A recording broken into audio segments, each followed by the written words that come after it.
Welcome to Into the Night. I'm Nari, your guide on today's excursion down a twisted path. Be careful not to get lost. Be it dark or light, it's easy to lose your way. Are you ready? Then let's begin.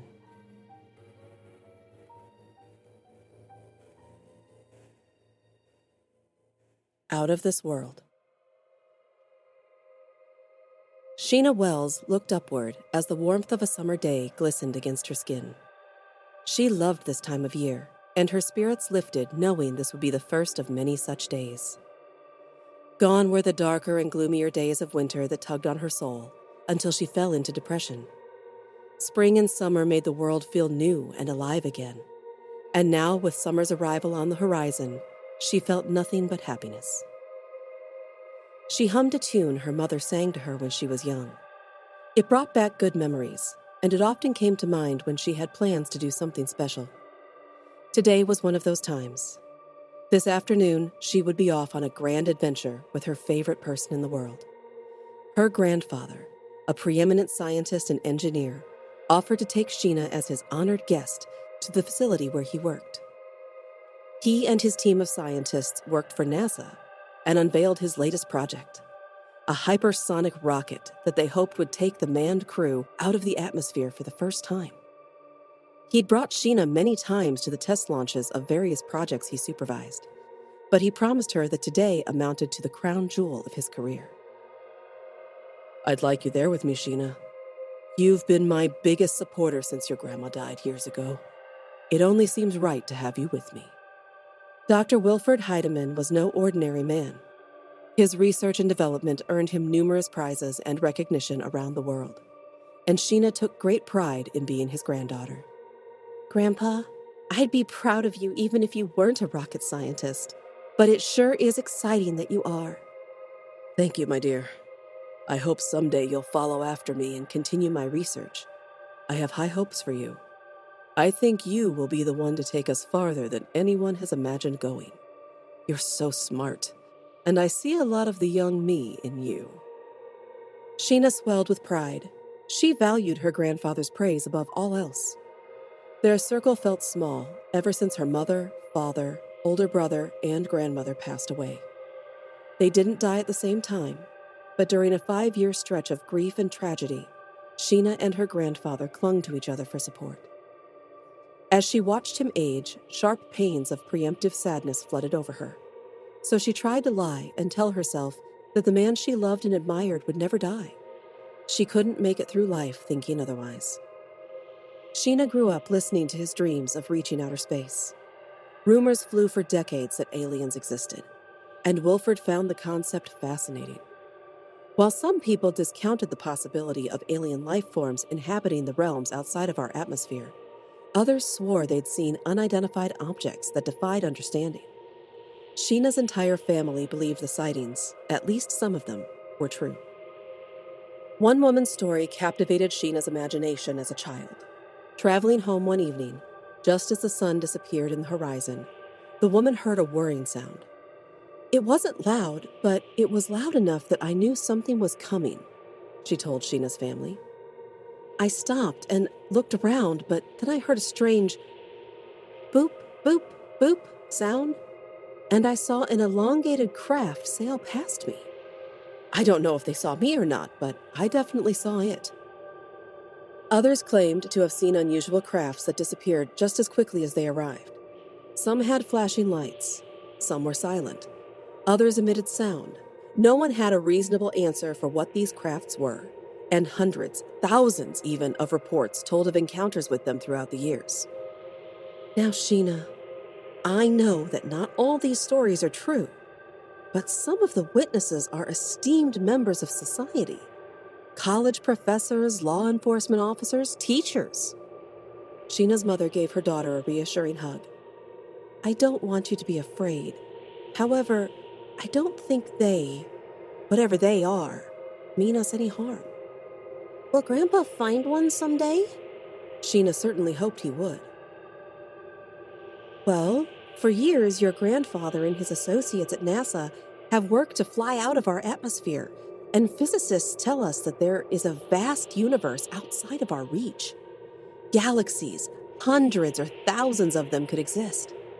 It's been your grandpa's life work to go farther than we've ever explored before. Her mother's eyes sparkled with excitement and anticipation for what he might accomplish. Sheena's chest swelled, thinking about the pride her mother had in her father and his life's endeavor. Her mother loved the fact that she'd been raised by one of the brightest men around, and she took delight in her own daughter's interest in his work. Sheena, someday you'll follow in your grandfather's footsteps. He's a great scientist, and one day you will be too. She stared out across the landscape, lost in thought with memories of when her family remained whole washing over her. Her mother was a beauty, and while many admired her, she felt absolute devotion towards Sheena's father. Before she lost her parents, brother, and grandmother, she'd lived an idyllic life, and she hoped by remembering the good times, she would keep their version of Camelot alive. No one could ever replace her lost family members, but she hoped that one day she'd have a husband and children of her own who could fill the void she felt every day. Grandpa feels the same loss that I do. No matter what, I have to keep his spirits up. I can't let him see me depressed, even though some days I just want to curl up and cry. She checked the time and hurried inside. I can't keep Grandpa waiting. This is his big day. Grabbing her keys, she rushed off to meet him at the launch site. She arrived at the facility, checking herself in the rearview mirror, and jogged across the parking lot. Knocking at his office door, she gave Wilford a hug when he opened it. Ah, Sheena, you're right on time. You seem a little out of breath, though. I knew I was cutting it close, so I ran to your office from my car. I didn't want to keep you waiting. His eyes sparkled. You have perfect timing. I'd have kept the whole launch on hold until you got here. You're the most important part of this day to me. Happy tears glistened on her lashes. Oh, Grandpa, you're so sweet. This is your big day, though. I'm here to celebrate you, not the other way around. Now, let's fix your tie and make our way to the launch site. You have to look good for the cameras. You're the big news of the day. Let's just hope this ship does what we've designed it to do. It'd be a shame if it just flopped over or fizzled out. He chuckled and picked up his hat from the table by the door. Placing it on his head, he smiled at Sheena and ushered her outside.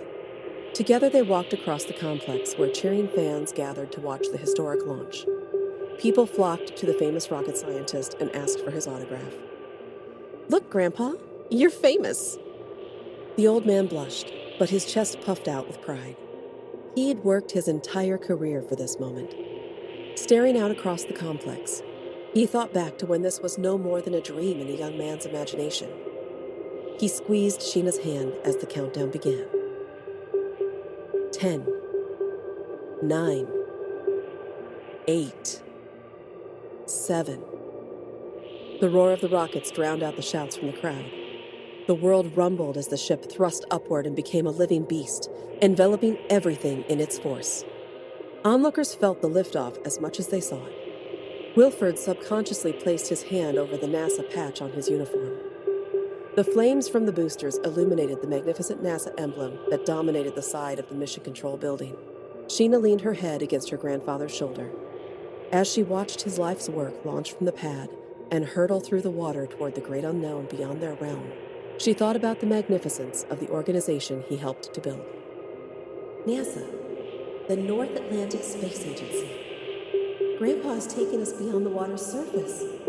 Maybe we will find a new civilization out there in whatever exists outside the ocean. Her heart pounded in anticipation. On board, the crew cheered in amazement. Control, you aren't going to believe what we're seeing up here. There are cities and strange flying machines. We believe there's proof of intelligent life. Outside the ocean, we believe life is abundant on Earth. We read you. You're making history today, gentlemen. The ship banked and circled as the crew explored an entirely new environment. On this day, the inhabitants of the sea ventured out of their world and into ours.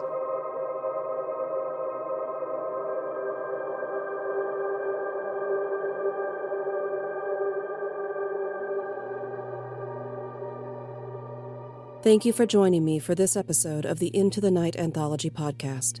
Written by Caroline Giamanco, narrated by Nari Kwak. Theme music by Nico Rodriguez.